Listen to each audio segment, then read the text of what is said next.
4ஆம் தேதி அன்னைக்கு காலையில இருந்து நைட்டு வரைக்கும் 24 மணி நேரத்துல நீங்க எப்ப வேணாலும் இது பண்ணுங்க. அதுக்கெல்லாம் டைம் பார்க்க தேவையில்லை.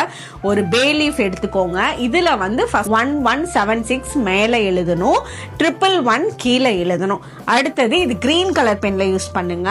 பின்னாடி வந்து உங்களோட விஷ் என்னவோ எழுதுங்க. என்ன விஷ் உங்களுக்கு இருக்கலாம். நான் வந்து I am happy and healthy அப்படின்னு இருக்கலாம். உங்களுக்கு இந்த பணம் இவ்வளோ வேணும் அப்படின்னு இருக்கலாம்.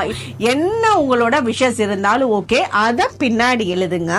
இதை பின்னாடி எழுதிட்டு உங்களோட கையில வச்சுட்டு ஒரு 3 நிமிஷம் இங்க என்னெல்லாம் எழுதியிருக்கீங்களோ அதெல்லாம் உங்களோட லைஃப்ல அட்ராக்ட் பண்றத உங்களோட மனசுல நினைச்சு ஒரு சின்ன வேண்டுதல் பண்ணுங்க. ஸோ இப்படி பண்ணின பே லீஃபை நீங்கள் விளக்குலையோ கேண்டில்லையோ பேர்ன் பண்ணிட்டு அந்த ஆஷஸை நீங்கள் யூனிவர்ஸ்க்கு அனுப்பிச்சிருங்க. கண்டிப்பாக நல்ல விஷயம் நடக்கும். நீங்கள் என்னெல்லாம் இதில் எழுதியிருக்கீங்களோ அதெல்லாம் சக்ஸஸ் ஆகிறதுக்கு உண்டான அமைப்பு ரொம்ப அழகாக உங்களுக்கு ஏற்பட ஆரம்பிக்கும்.